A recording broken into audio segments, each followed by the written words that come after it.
Okay, so I just want to go back over this sketch again on page 55 and just make sure everybody's clear on what are your major inputs and what are your major outputs of the 4 pathways.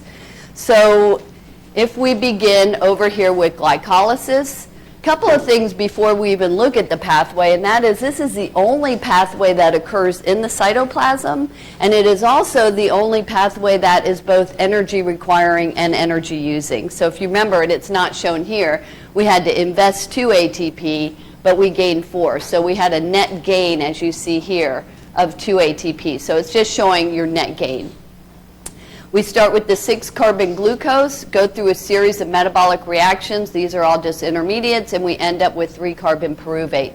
3 letters, PYR, 3 carbons. And remember that glucose is split in 2, so now everything has to happen twice per half of glucose. Then that pyruvate goes into the transition reaction, and we call it the transition reaction because it's transitioning now into the mitochondria.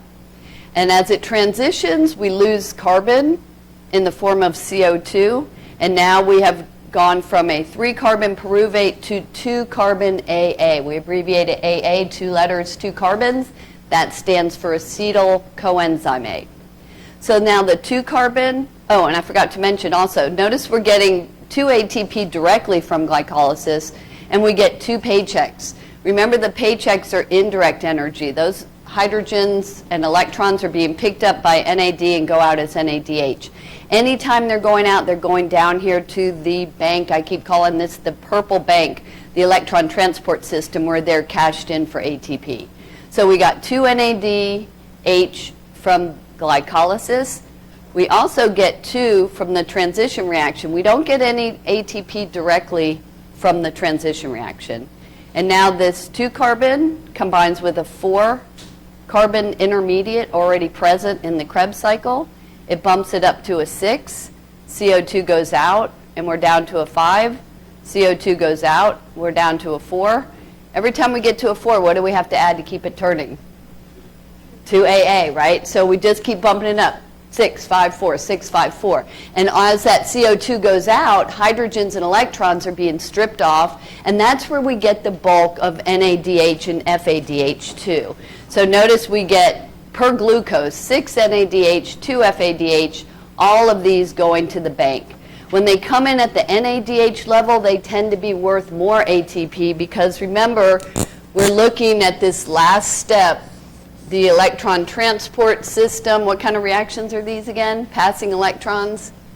We call them one short word, redox. You got it. All right, redox reactions.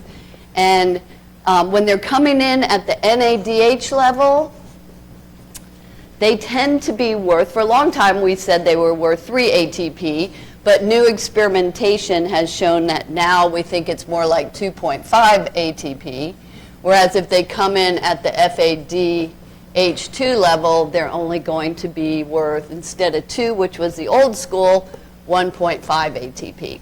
But it really depends on the cells and exactly how much energy is expended to come in to this whole process, which I'll get to in just a second.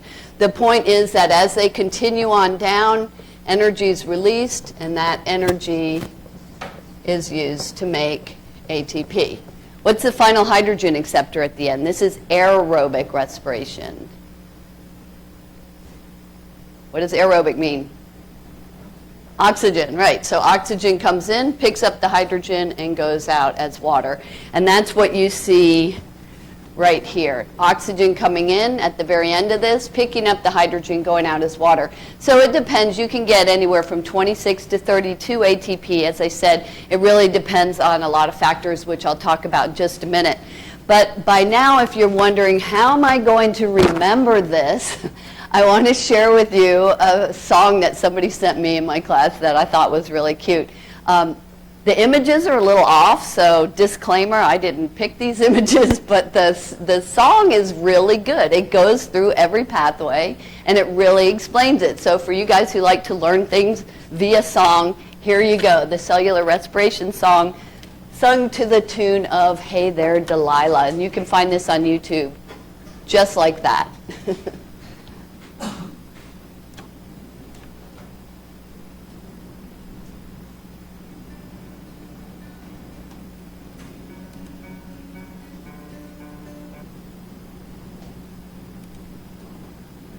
There it is. Sorry, I didn't have that on. What's happening to our sound? Let me start over. Okay, so like I said, I don't know what this is about, but this is as loud as it gets. In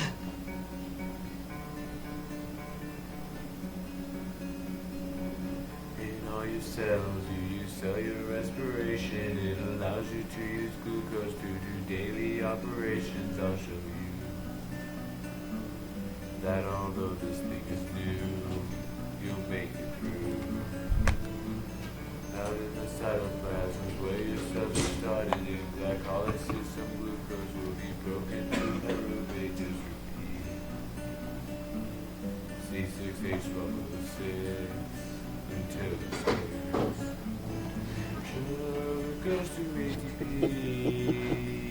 Fuel for person you need. Sugar goes to ATP. Fuel for person you need. Now this pyruvate moves down through the double membrane in the mitochondrial matrix. Chain is broken even further upside down. Gives electrons NAD and FAD. Each turn in the cycle yields 1 ATP. However, since the chain is broken, it must make the cycle twice for each glucose. This will give us ATP, or 4 so far. Sugar goes to ATP, fuel for birds and you. Everybody now, sugar goes to ATP. This will get stuck in your head. Carriers take their new charge to the crystal not too far and drop them in the electron transport chain. As the electron passes through, it sparks a proton bumping through an H fills the inner membrane space.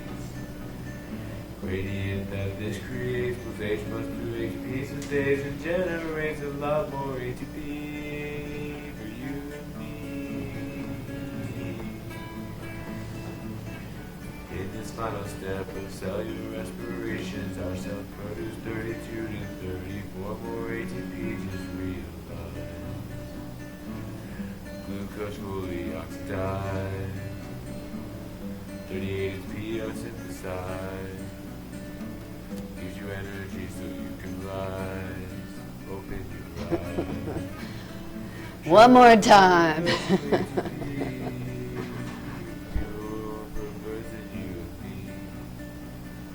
Sugar goes to ATP. Fuel for birds and you and me.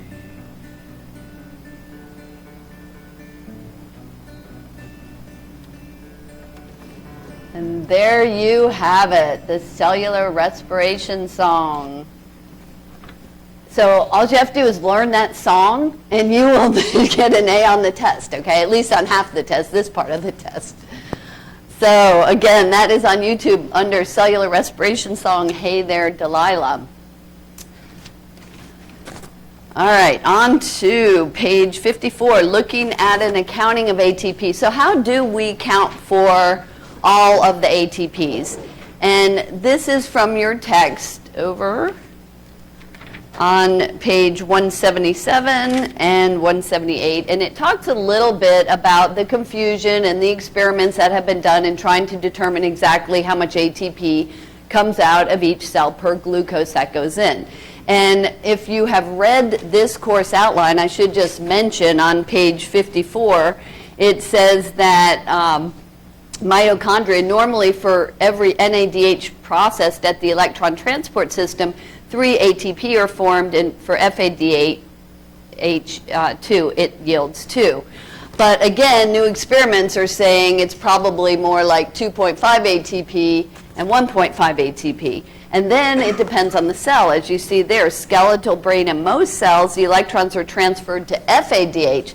So if those first two NADHs coming out of glycolysis come in at the top level, they're going to be worth 2.5 ATP. But if they come in at this level, because in some cells you actually have to spend energy to get inside the mitochondria, they're not going to be worth as much. So it really depends on the cells. It talks about liver, heart, and kidney cells where NAD accepts them directly, and therefore you could have more ATP at that level. So what I have really put is kind of just trying to go along with this. We definitely get 2 ATP directly from glycolysis. We get 2 from the citric acid cycle or the Krebs cycle. But when these 2 NADHs come into the mitochondria, they may come in at the top level or they may come in at the FADH level. Depending on which level they're on, they're going to be cashed in for different amounts at the bank, right? So we still have the purple bank at the end where all of these paychecks are heading. This is where oxidative phosphorylation or the electron transport system occurs, and actually both occur. There's the electron transport or redox reactions, and at the end we have oxidation where the oxygen comes in and phosphorylates ADP to get ATP. So it really depends. It can be from 26 to 34 ATP. And now your newer, and this is actually even a little bit outdated because the newer text is showing 26 to 28. So I'm not really going to get caught up on those numbers because it really, there's so many variables. But what I do ask that you know is that we do get ATP out of 3 or 4 of the pathways, but we get the most ATP from the last step, which is the electron transport chain. Anybody have questions about that? Does that make sense as best it can? Okay, last thing is looking at what happens if we're out of carbs. So what your body wants to do, if you have carbs, it wants to use carbs in glycolysis and take it all the way through the pathway and maximize the amount of ATP that comes out of this. But if you do not have carbs, what does your body want to use next? Fat, exactly. And so that's the idea of a low-carb diet. If you restrict carbohydrates, your body has no choice but to start metabolizing stored fat.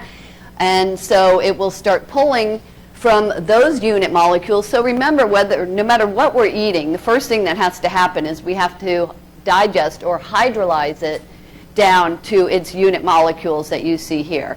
So if we're metabolizing carbs, it's going to be simple sugars, namely glucose.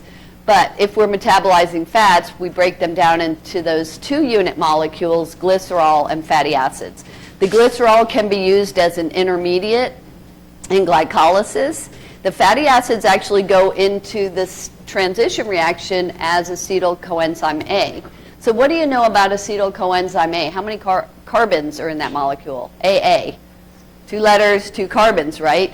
So these huge fatty acids, which consist of hundreds of hydrocarbons, are stripped off 2 by 2 by 2. So it takes a long time to burn up fat. And that's why they always recommend, if you're really trying to metabolize stored fat, that you should increase your energy requirement by exercising.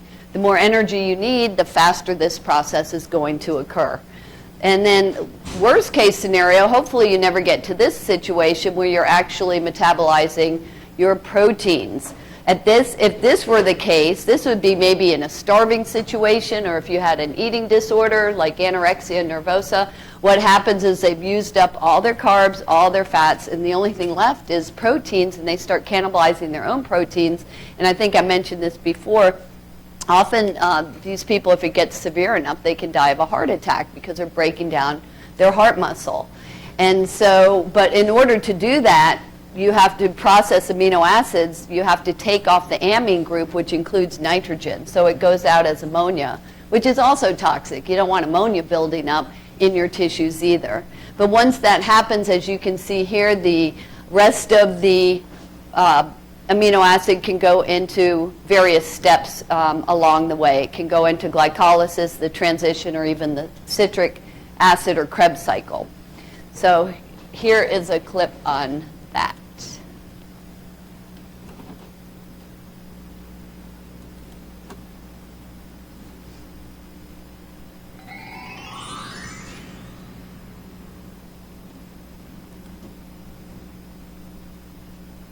Energy for all life's processes comes from food.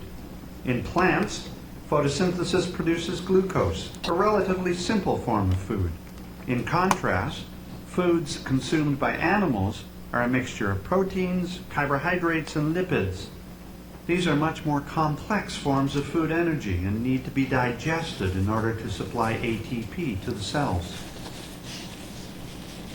The first thing that happens in the digestive process is that the enzymes break down the complex molecules into simpler molecules, which are then delivered via the blood to the cells. Carbohydrates, found in pasta, bread, or vegetables, are broken down into glucose. From there, they enter the process of glycolysis and cellular respiration before being transformed into ATP.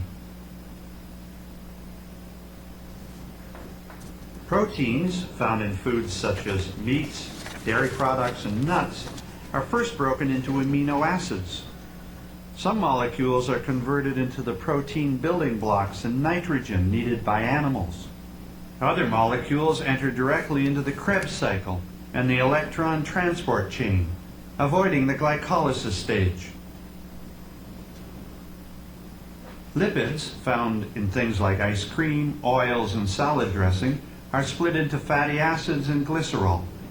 Some of the fatty acids enter into the Krebs cycle and the electron transport chain to become ATP.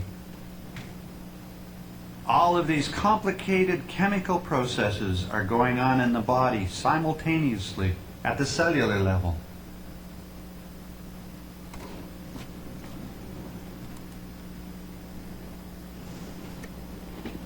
Okay, so that pretty much wraps up chapter 9. Does anyone have any questions for me about that? I wanted to introduce a couple things about the lab also before we do the game show.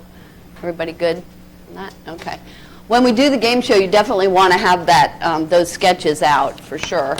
So on Monday, we are doing the respiration lab, and 2 out of 3 of the procedures are demos, and they look just like this, and they're going to be on the lab practical. And to me, it's easier to show these to you now in class than try to demo them over in the lab because they're under the hood. So the first one you see here is an anaerobic respiration demo. And we know it's anaerobic because it's a closed system. And so what we have done is we've started with a carbohydrate, which would be molasses. And we have put in some yeast, which is going to start fermenting the molasses once it runs out of oxygen in that container. So yeast is a facultative anaerobe, which means if there's oxygen, it's going to use oxygen. And then when it runs out, it shifts into fermentation. So either way, it's giving off CO2. So what we are doing over here is we're testing for CO2 using barium hydroxide. Now, barium hydroxide is a clear or colorless solution, and once it combines with CO2, you get barium carbonate, which is the white precipitate. So in this, you're going to see it's cloudy white, and that is a positive test for CO2. So here we've shown the yeast is giving off CO2. Now, in the aerobic respiration demo, we're trying to show that seedlings are giving off CO2. And the reason we're using seedlings is because if you've ever seen things like bean sprouts at the grocery store, whatever, you notice they're primarily white because they haven't started actively photosynthesizing. So they're living off the carbohydrates that are in the seed. So instead of photosynthesizing, which would be taking in CO2 and respirating, giving off CO2, they're just going through respiration. And that's what we're looking at. Are they going through respiration? And we're going to determine that based on testing it with barium hydroxide and seeing if we get barium carbonate. But here's the problem. It's aerobic, so we have to provide air. And the air that we are breathing right now has oxygen, but it also has CO2, right? We're all exhaling CO2 right now. So we have to remove the CO2, and that's where this scrubber comes in. We start with potassium hydroxide. This is an open system. So you've got a tube that's open to the air, and it's sucking air through each one of these flasks via this pump. And so first we put it through potassium hydroxide, which is what we call a scrubber. It removes the CO2. And then we test for CO2 with barium hydroxide. Notice it's clear. That's a negative for CO2. Then we pump it through the seedlings, which give off CO2, and we test it again with barium hydroxide, and we get positive for CO2. So the questions that you're going to answer are asking, what is the purpose of barium hydroxide? It's always to test for CO2. If it's clear, it's negative. If it's cloudy white, it's positive. What is that cloudy white stuff? Look at the equation. It's barium carbonate. And again, and what's the purpose of the yeast over here? To give off CO2. So we're also going to use yeast in looking at the experimental part of this lab. And this requires you to have 3 large test tubes and 3 small test tubes. Not medium. Don't use any mediums. And so what you do with the large is first you're going to have some yeast that's in molasses, just like I showed you before. And it's going to be going through respiration and giving off CO2. So we're going to test how much CO2 is given off in 3 different conditions: boiling, freezing, and room temperature. So you need 3 large test tubes. You're going to put 15 mils of that yeast solution in each one of the large ones. Put 1 in a hot water bath, 1 in an ice bath, 1 at room temperature until it gets to temperature. And then you're going to make this little respiration tube, and I'm going to show you how to do that when we get over to lab on Monday. But essentially what you do is you're going to put a little upside down test tube to collect the gas. And you're going to measure that gas bubble over time and see which one produces the most gas over time: boiling, freezing, or room temperature. And when you think about this, think about how your bread rises. If you put it in the refrigerator, is it going to rise? No. Why? Because it's not producing very much CO2. Why? Because cold slows down metabolic reactions. But if I put it in the oven, what's that going to do to the yeast? Once you cook the bread, it cooks the yeast. If I put you in the oven, what would happen? Right? You would cease to exist. So think about it. Yeast is a living organism, because sometimes what happens is people will see, and this is really important, after you get to temperature, you have to take them out and leave them at room temperature. Because if you put it back in the boiling water bath after you flip the tube, gases expand when they're heated. And that gas bubble will jump real big. And then if you take it out, it's going to contract. So you don't want to look and measure a physical change. So you get them to temperature, then you take them out, leave them 5 minutes to equilibrate to room temperature, and then see which one's producing the most gas over time. So what do you think would produce the most gas over time? Boiling, freezing, or room temperature?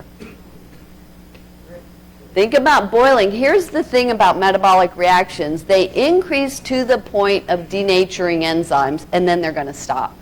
So when you guys have already done the enzyme lab, and what happened when you boiled enzymes? What happened to them? What's that D word? Yeah, so it denatured and stopped. So think about the same effect here. Again, if you boil yeast or cook the bread, that's going to kill the yeast and stop the gas production. So that's kind of what you're looking for on that one. And I'll remind you about all this on Monday, but I just wanted to show you that while I have the projector.